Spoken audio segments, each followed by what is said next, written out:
and welcome to another conversation with an inspiring leader. I am thrilled. First of all, I'm Marc Pitman, the author of The Surprising Gift of Doubt, which is launching today. My wife suggested, rather than me just waiting to see if people will actually buy the book, because we already know they have, to talk to people that I that are life givers to me, people that inspire me and that I admire. And so at the time of this recording, there have been 17 of those conversations with 18 leaders, and we get to wrap up the 2-day celebration with one of my long-term friends, Becky McCray. Becky is the co-author of Small Town Rules, which, if you're watching on Amazon Live, should be right about here. And if you haven't got a copy of The Surprising Gift of Doubt yet, that should be right about over there, right around there. And she's also behind the SaveYour.town. That's one of the sites to go to find out more about her and her work that she and Deb do together. Becky, thank you so much for joining me, and thanks for saying yes. Absolutely. Thank you so much, Marc, for letting me join you today and to get to take the last section here where we get to wrap up everything that you've learned from all the inspiring leaders you've already talked to. We've also reached the point in the launch where you know things are going really well. And so you have the excitement, and then you also have the feeling of relief. Oh my gosh, we're almost done. Yeah. Yeah. This part of the relief, even I was sharing, I think at the previous conversation, that I was awake from like 12 to 1:30 this morning, and just restless. And so I was wondering, well, there have been a couple of times of that, and it's just wakeful, but around the launch. And I thought maybe it's live. And I guess it has to wait to Amazon West Coast time, and I'm on East Coast time. But when I woke up and it was after 3, and it was easy to go back to bed because there was that piece of people can get it now. I mean, there have been people, independent booksellers have been getting it and releasing it early and all that, which is fine. But I'm so excited to get this book out into the world. So it's a real treat to have that there. What I wonder about for you, one of the things I'd love to know about is I've lived in a small town. The work that you do helping small towns, having owned businesses in small towns and helped leaders for over a decade now, right? You've been doing this for a long time. Yes. I started writing and speaking about small town issues in 2006. Oh my goodness. Wow. And then I've been doing it for a long time. Right. Well, I didn't mean it that way. Sorry. Yeah, but that's true. No, I'm with you. Yeah. So what, when it comes to doubt with small town leaders, what I saw in Maine, in rural Maine, was a kind of jadedness that came to some business leaders of, we've seen this initiative before, we've seen these bright new ideas, and everybody's leaving the state anyway. So are there ways that you and Deb work together to be able to help breathe some confidence into leaders that maybe it doesn't have to be the continual slide out the door? The essential thing in working with small towns is to help them understand the importance of immediate action and to just simply be open to new ideas. And this is the hardest thing to do because everything in our training, everything that we're taught to be leaders is to be worried that we're going to fail. And we overestimate the risk of failure. We underestimate our ability to cope with any consequences. We overestimate what those consequences will be. And then we discount or deny the cost of sticking with the status quo. Now, author Margie Worrell came up with that. She's the author of the book Brave and several other really great books about how we overthink and discount all of the risks that we face. And so we're just like looking at this risk, which means we tell people no in order to keep them from failing. Oh, wow. And by doing that, we take away their ability to learn from having tried something. This is particularly a terrible thing to do to young people who are going to learn the exact same way you learned, which is by doing things that may or may not work. And so the secret to make that work and the way that you deal with the risk instead of overestimating it and saying, don't try anything because you might fail, is to say, try it really small. Can you take a really small step? What's the smallest way you could test this? Is there a duct tape and cardboard version that you could mock up and we can see how it goes? Can we float the idea to more people and see how reactions happen? And so that's the nutshell version of help people be more open to new ideas acknowledge that their way of coping with risk is to don't try anything, and help them see how they can try more things, lots more ideas, really, really small. I love that because I'm a fan of beta testing and calling everything where it's a pilot, it's a beta test. We're just trying this out because then there's a lot less emotional cost if it doesn't go anywhere. If it fails, okay, it's not something that we have to keep doing, and we're not failures. It just failed. That just didn't work. I really like that a lot. How did you help when you're part of there was something you said that triggered the beginning of the pandemic with I work with businesses and nonprofits, but the nonprofit clients chose to say no for donors because yes. Yeah. Okay. So there is a sense of we can't possibly ask. It's not the right time to ask because there's a recession and there's COVID and there's pandemic. When what we found was that the nonprofits that did ask clearly and treated the donors like adults and said, there's this need. You already know about it. We don't have to, as my friend Stephen Screen said, we don't have to pandemic explain. Yeah. You get it. You know what it is. There was an outpouring. They doubled and tripled their donations from the previous year because they asked clearly, but many nonprofits crippled themselves by choosing to make the decision for saying no for the donor, to protect the donor when we didn't even know. How did you do that with businesses? How did you help them to think about buy local when they saw their layoffs and other hardships going on with their neighbors? Absolutely. This is one where you have to take the idea and realize people want to help. People want to help. The worse things are, the more people want to help. They may not all be able to help in the same way.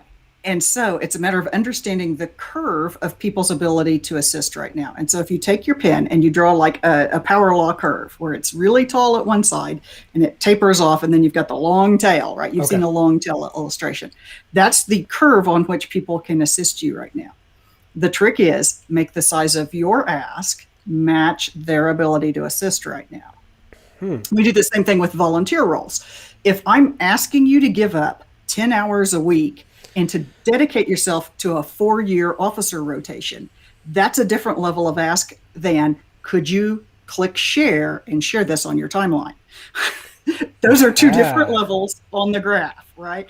So make the size of your ask match people's ability to give or to give of themselves or to spend money right now. So if you understand that people exist on a curve, then you can figure out ways to give them opportunities all along that curve to be participating in whatever the thing is that you're doing. That's really great. So, and I love that because the curve, the activities could be different for everyone, for every business or any. That's really cool. What are there in small towns? Do you see that there are emerging leaders that are within organizations, or organizations flat enough that there's not that kind of pipeline for growing new leaders? I see more emerging leaders who are operating outside the bounds of organizations, who are just simply making things happen using the communications tools that we all have right now that we're demonstrating at this moment, the ability to deal with messaging, the ability to talk to people instantly, to gather a crowd around an idea without needing an organization to do it. The ability to build connections without having to have that structure around you to facilitate the connections. We know how to build connections. And we talked about take small steps. That's the way you find out what will work, is you take that whole crowd of people that you've gathered, you put them to work trying lots of great ideas, but trying really small. And that's where we're seeing the emerging leaders today, is they're busy doing things. That's really, really exciting and cool. Does that frustrate in your experience with your clients, or maybe not with your clients, but with others, other small towns? Does that frustrate the people that have been there for a long time, or is that exciting for them? This is why we see establishment people digging themselves deeper and deeper into establishment roles, right? Because they feel threatened by the fact that, young people just don't volunteer these days, and we just can't get kids involved. And, people move to town, but they don't join my organization and dedicate 20 hours a week. And, I'm just saying that maybe there's a thing there. I've heard all that, and I'm not even in a small town anymore, and I've still heard that. That's fascinating. Yeah. You probably heard it this week, right? Wow. It's not like it's unique to small towns. It's unique to our societal moment, but we see it in small towns because We have lots more formal organizations per capita because there are so many more levels of all levels of administration that have to be handled. But you have fewer people to handle them. So you end up with the STP, which are the same 10 people who are on all the boards. You have the STP. I know you do. Yeah, absolutely. It depends on the size of your town. That could be the same 3 people. It can be the same 20 well, and it's people. so funny because along the lines of nobody ever get fired for doing the same thing as we did last year, new organizations tend to want those same people because it's sort of like a credibility thing. It's sort of like, oh, we've arrived if the people that can't say no to the other boards join ours too. It's not. Isn't that great? It's a right. messed Like up I message. say, get rid of your board. What if you didn't have a president? What if there were no officers? Like, what would you do? Like, you would do things, right? Like, that's what you would have to do. Actually, what we found there were some your committees, some small towns that really got bothered by that because or nonprofits in small towns because during the pandemic, apparently their value to their board was meeting in a room together over a shared meal, which there's social value and all, but it wasn't furthering anything about the mission. You could just go to a local restaurant and probably help the economy more by going to a local restaurant. We call that a supper club, right? And you're welcome to have a supper club. I think it's a great thing. You can talk about wonderful and important things, and you can build connections, and you can increase your social capital by doing those things. But that's not the same thing as doing the thing. Go do the thing. I love it. Oh my goodness, this is good. So how did you move from owning small businesses and working in small towns to actually helping others? Was that something you knew you were going to just start doing, or? That happened in 2005, 2006. The way it came about was that I left the role of being a small town city administrator because they told me to leave, which is not unusual in the city administrator world. Or particularly in that town, as a matter of fact. So we started our liquor store, and I went from working 50, 60 hours a week to working about 30, 35 hours a week. And I was like, so I started a blog, right? Like, and that's Small Biz Survival, which is written towards small town businesses. And I started sharing things there rather than forwarding things by email to irritate my friends. I put it on a blog. If you want to read it, go read it. So it turns out there's more than my 10 friends who are interested in these kind of things. And it's been publishing continuously since 2006. That brought me to the attention of lots of small town people. I started talking and speaking on social media for small towns. Together with my colleague Sheila Scarborough, we did Tourism Currents, which was a program of teaching small towns how to use social media tools to compete in the tourism world. And then eventually, together with Deb Brown from Iowa, we started this thing that we call SaveYour.town, which is our name and our website address. That's where we teach this method I've been talking about, the idea-friendly method of making towns more open to new ideas. And we just help people understand the concepts. We share videos that you can share within your community. They're all designed for you to get people together in a room or together on your favorite tool, or just all watch on your own individual computers and call each other. Hey, what do you think about that? Right? Like, you can figure out a way to make this work. And then, so sharing the videos, we have some toolkits that walk you through some crazy ideas like the tour of empty buildings or the pop-up festival.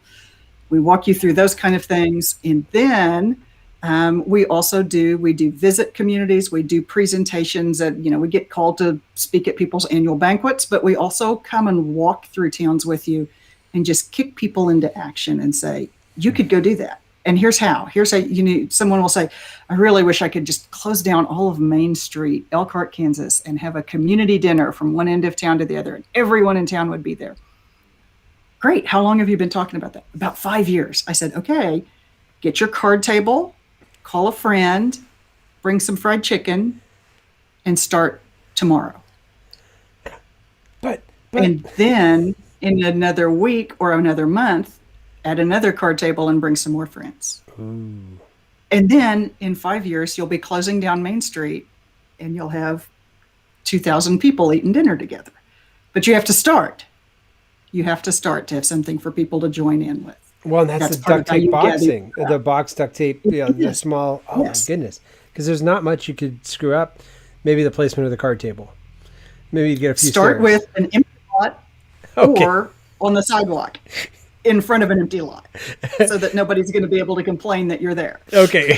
Because I was thinking, oh, I I thought that started in the out. middle of the It's not that road. hard. Yeah, you've done this before. I can tell that. There at Savior.town, there's this glorious picture, and it's people Yes. together. So it's probably pre-pandemic, but it's outside. What is the event? Yeah. What's going on there?